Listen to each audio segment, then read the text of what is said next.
one is you make something. Okay, I'm heading into my office right now. It's pretty exciting. Some of the top YouTubers in the world are gonna share advice with you. Let's check it out.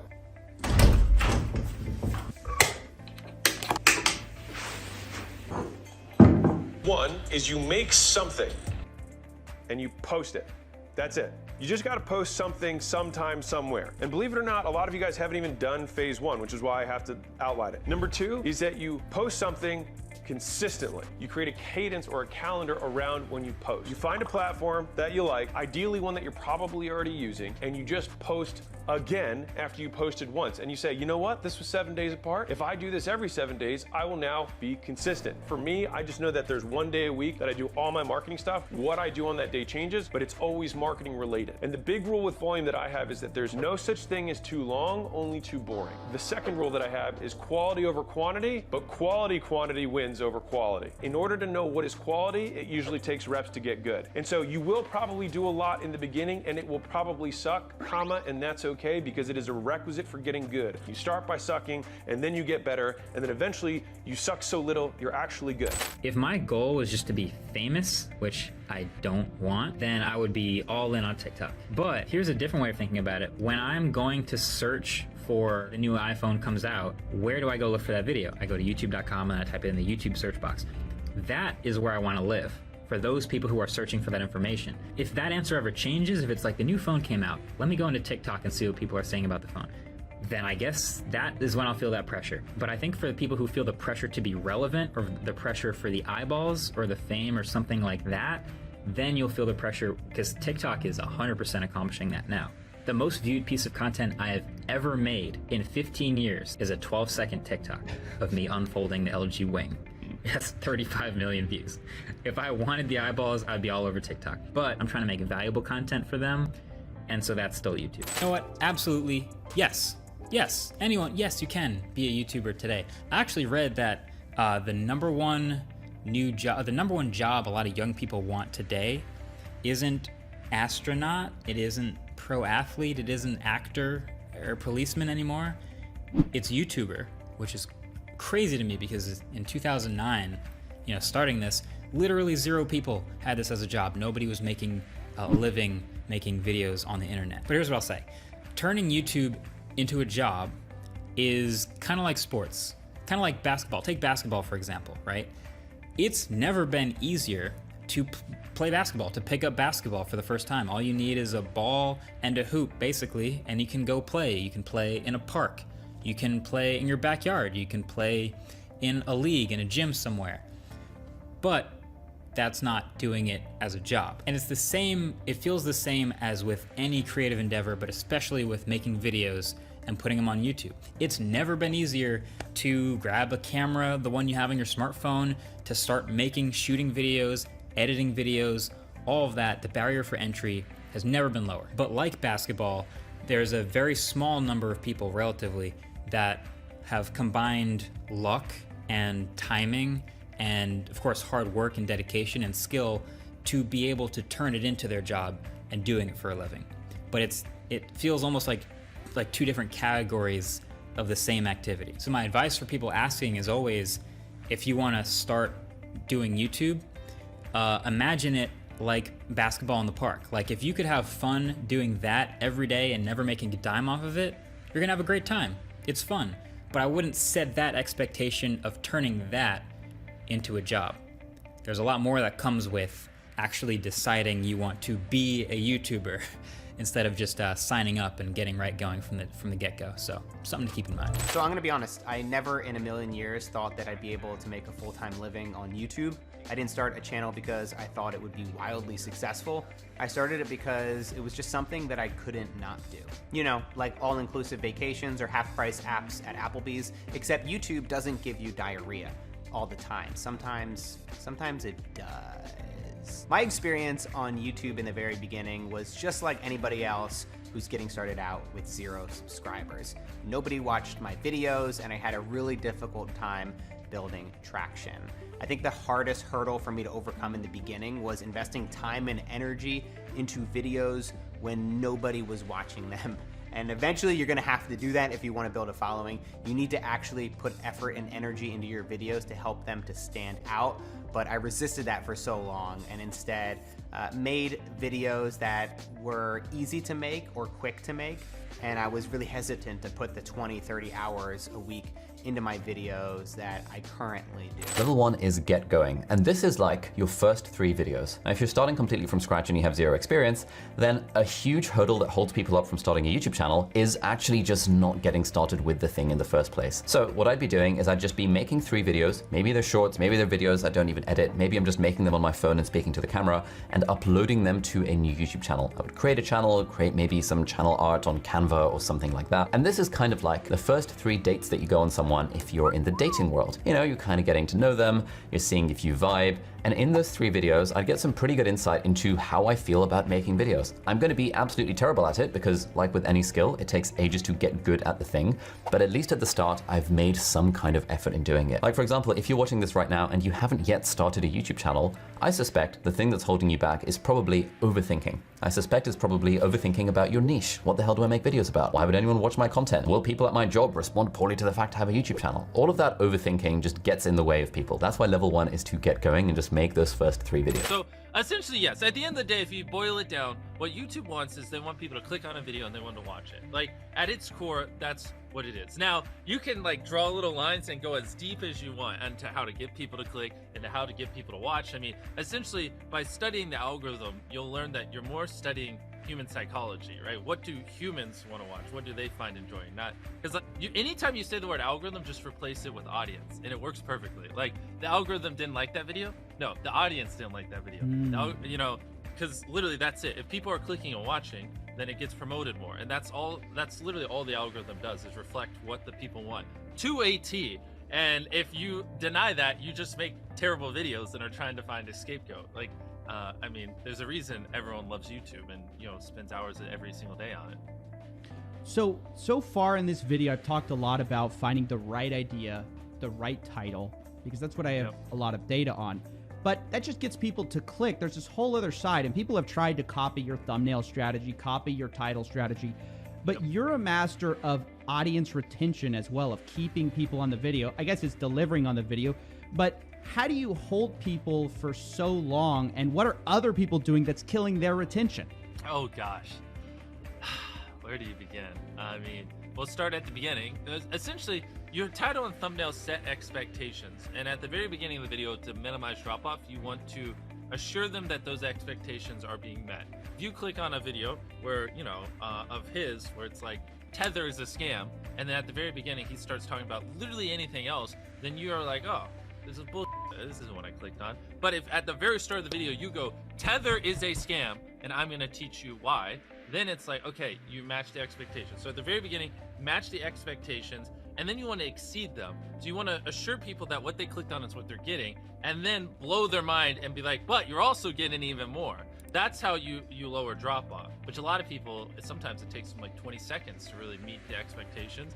And so you lose, like, that's where you're going to lose everyone. Everyone's videos start like this, and then it levels off. So you want to reduce the amount of people that click off on the audience retention graph. I hope you're popping up graphs while I'm saying this, so it's easier for people to visualize. Hey, I just want to check in with you and make sure you're enjoying the video. If you are, consider subscribing and hit that like button down there. Back to the video. Every client I currently work with, or I've worked with over the last 3 years, I have said the word slow down to. This Minecraft channel I work with, Dom Minecraft, I think I showed you on the intros before. Yeah. He would tell you firsthand, you think that's fast. You should have seen what he was doing before he started working with me. Like, oh, wow. I've been like, hey Dom, you're an incredible editor, you're incredible. He is a really good YouTuber and he's really driven to succeed with his channel. But nearly every time he shows me the intro, I'm like, why did you cut that so fast? That just, like, you should have let me like dwell on the point you just made. Or like, one of my biggest pet peeves is when someone like sets up a really big storyline that's going to happen in the video. So for example, he tries to achieve something, he can't achieve it. So then he says, I'm going to come back and attempt this later. It's just classic retention. It's just like, yeah, we're going to come back and achieve this later. It's a classic storyline. What people who do it too fast will say is like, oh, I couldn't get this, so we're going to come back and do this later. Bang, next thing, you know? Whereas like, I want to hear like, oh, this is a struggle. I really want to achieve this. So I'm going to come back and do this later and see if I can get it. And like, actually give me a bit of time to process what you've actually said. Sometimes people just use such fast language and such fast editing that you can't process the important moments. I really wanted to think of YouTube differently, and I really wanted to figure out a way to make the videos we're making not feel exploitative. Don't tell me you brought the graph. I brought the graph. Oh my gosh, you brought the graph. So you have this graph. I feel like I'm giving a TED Talk. Sir, give us a TED Talk. Okay, everyone. So, dude, it's so fun. Thank you for doing this. So Ryan Trahan's TED Talk begins now. This is basically the framework we developed. It's redemptive work versus exploitative work. And if you look at the what, how, why, you're basically seeing that the what of exploitative work, which is, in my opinion, the idea of like retention hacking, like not making a good video, just doing something that's good enough for people to click on it, and then hopefully making an experience that's good enough to where they watch the whole thing so you make money. Goal is numbers, views, money. Redemptive work, the difference is what we build is we create for restoration. The whole goal of the video is different. It's not for rewards, profit, it's for restoration in the consumer. And so the idea is totally shifted from how do I strive? How do I like get control? And it's such a loving, like, it's almost like a maternal approach to work. It is so beautiful to me. And finally, the why. This is like the coolest to me. So the exploitative version of doing anything. We win by force. Doesn't matter what it takes. Doesn't matter who gets hurt in the process. And so to me, that's just like a level of even treating your team right, and even like treating the people around you right that help you make what you make. Because the redemptive version of that is we serve for the greater good. The idea of like being able to serve for the greater good is so much more empowering than trying to win by force. It seems like all of us, rather than me or this group, this small circle. Yeah, and it's such a crazy picture. Like, it's like this picture of just like holding weapons to get what you want versus arms open. I really encourage anyone who feels like they're like what they're creating or what they're doing is like exploitative and doesn't feel right to just like try to shift the exact same product, like shift how you do it. And you can actually achieve the same thing in a much more loving way. It's really changed my life. And even just like from a career perspective and even like the people I work with, it's just so fun. And I feel like I could do it forever when I think of it. Like whenever it was exploitative, I feel like, okay, maybe a few more months. When you're operating out of fear, when you're operating and trying to get what you want, forcing it to make it happen, there's this huge part of your brain that's just dedicated to the worries and stress and anxiety and how am I going to make this happen? How am I going to make what I don't want happen not happen? But now you can go with the flow a lot more and just know that your mission is there already being accomplished. It's like less outcome dependent too, because you're not worried about the audience validating it. Like when you give a gift, it's just a gift. You're not worried about like, is this going to give me enough energy back to be able to create the next video? And so I felt like I was burning out for years and years. Now, throughout this research period, the second question that I would ask myself is, what am I good at and what am I genuinely interested in? Now, if you were someone who's using YouTube because you have a business and you want to get more customers, you likely already know the direction that you want to take your channel. Whereas for someone like me, when I started my YouTube journey, I didn't have a business. I didn't care about getting customers. I wanted to do YouTube for fun. And more importantly, I wanted to be an influencer. I wanted to grow my subscriber rate. That was my initial objective of why I wanted to start YouTube. Because I knew I wanted to be a YouTuber, I wasn't 100% clear on what videos I should be creating. And looking back, I think it's really important to find topics that you're genuinely interested in, because YouTube is hard. There are going to be times where your patience is tested. There's going to be times where you might feel like you want to give up. But if you're someone who's doing YouTube and you're sharing topics that you're genuinely interested in, that's going to give you a competitive edge over someone who wants to do YouTube just for the sake of doing YouTube and is trying to copy and paste what other people are doing.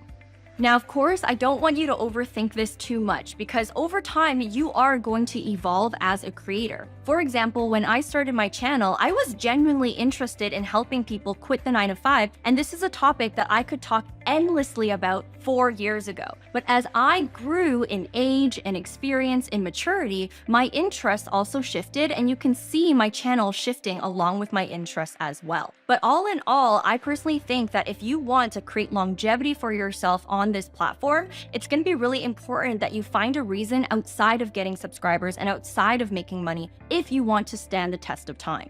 Now, if you are someone who is uncertain on how you can answer this question of what am I good at or what am I genuinely interested in, I highly recommend that you ask your friends and family for an objective opinion. One thing that I like to do is I like to ask people what they believe my strengths are, or what they believe is something that comes extremely easy to me that doesn't come easy to them. That's how I found my niche about social media. I didn't realize how good I was about social media until people told me. And a lot of times when you're genuinely good at something or you're genuinely passionate about something, it seems really easy. And when something comes easy, it's easy for us to discount that and think that it's not worth starting a channel about. Because we think that, oh, if it's easy, anyone can do it. But the truth is that your secret sauce is in the things that come easy to you. Because there are plenty of things that you're really good at that other people aren't good at. And that is going to be the secret sauce of your channel. This summer, like in June, like June 1st, I was just like, I hated my school, I hated my social life, and I was like, this sucks. I've always wanted to start a YouTube because, like, what kid doesn't? I don't know. I really wanted to start a YouTube, so I was like, all right, let's do this. So I made a, like, lookbook. Oh, God. Lord help me. I made a, okay, yeah. I seen it. I'm so glad. Don't ever look, Cody. I watched it. I'm not Is kidding. it your first video No. on your channel? I watched it. It's so Let's pull it up right now, actually. Let's watch it together. It's so cringe, but I'm leaving it for content, like to show my growth. I'm leaving it to show my growth. I tried to be like some sort of like I was trying to be a lifestyle YouTuber, you know? That's what everyone does in the beginning, is that they copy what everyone else is doing. What's doing well right now? Like with girls anyways, beauty stuff. I'm not that type. Right. But I was like, you know what? I'm just gonna do it anyway. So like for the first maybe 20 videos, no, 10, I was like doing these weird, like girly videos, and I am so not like that. And it was so hard for me, and it was like mentally hard because I'm like, this is so not sustainable for me. I will definitely run out of ideas in like 5 minutes. No one watched my, I mean, it took me so long in the beginning. Like it was like, I wasn't gaining any subscribers, but I was posting every single day. I was, where are you? Every day? Every And you were still in motherfucking high day. school at this point? It was summer. Oh, okay, okay. And I just did not care. I'm like, I want to do well at this, and no one was watching my videos. I was literally getting 5 views per video. Were and I you was like, promoting it? No, no one on my social media knew about it. No one knew I had it. I didn't tell anyone until I literally had like 5K. And I was like very secretive about it. I didn't hang out with anyone over the summer. I literally made these stupid videos in the beginning. Then who filmed them? Me. But my dad also helped. My dad, because my dad's like, you know, he has like a nice camera. He's like an artist. He like knows about like composition and shit. He takes some of my photos too. And so like he was like, you need to do something creative because you're literally, I was in such a bad mental place, and because I had nothing. I was like, my life is so boring. Like, I'm so bored. And so I was like, and I was just dwelling on like everything else. I needed a distraction. YouTube did that for me, as corny as it is. And so I kind of like started to figure out like that, like the videos I would do where it was like my personality and like me just like doing whatever and like being random, like when that kind of started like snowballing, not like subscriber wise, but like with me, like I was coming up with a bunch of ideas and it just snowballed, because when you're doing something that's like your own, like it was at that point it was uncharted territory kind of. And so then I like made a vlog about like getting a fidget spinner, and it was like my first vlog ever, and it was so fun for me, and I was like, I'm never going back to that old beauty shit. So then I kind of like made normal, like, or the videos kind of like what I'm making now. And then I made that, and that was like, I think it took about a month to get my first 100 subs. Okay.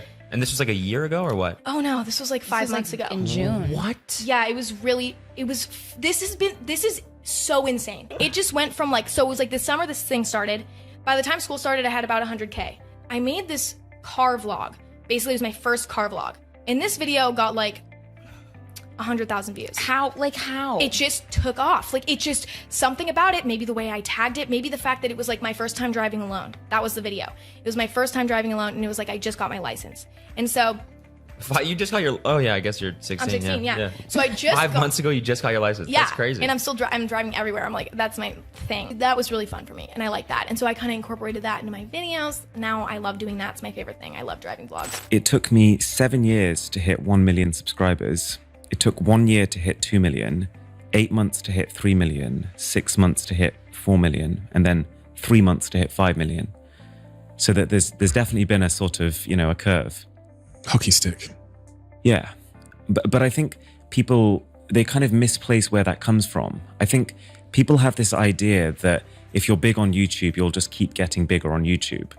But I think what actually happens is that you're big on YouTube because you're starting to understand what works, and therefore you get bigger because you're implementing what works.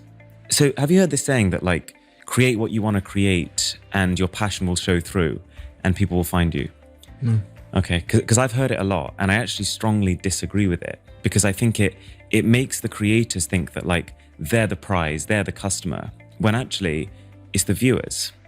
And it's a privilege to be able to create for them, but you can't be complacent about that. They're not going to come to you just because I'm making stuff I like making. There's too many people who are doing that for that to be the case. So you have to really respect people's time and really deliver value to them. Hey, thanks for watching this video. I really appreciate it. Don't forget to subscribe and like this video below. If you want a really cool video, you need to check this out right here. Hey, thanks for watching my video. Don't forget to subscribe to my channel and click that little bell right there so you can be notified every time I do a new video. Also, click on one of those videos there. Keep watching on my channel.